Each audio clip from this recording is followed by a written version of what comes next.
So I'd recommend not buying this bike because it won't start after 2 hours.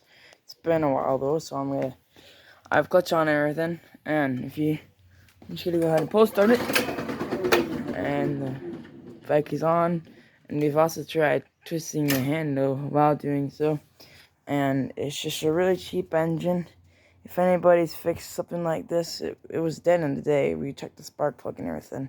If anybody knows what's happening with the engine, I just recommend not getting this bike because it's a really cheap engine. If you want to get this bike, probably get a better engine for it.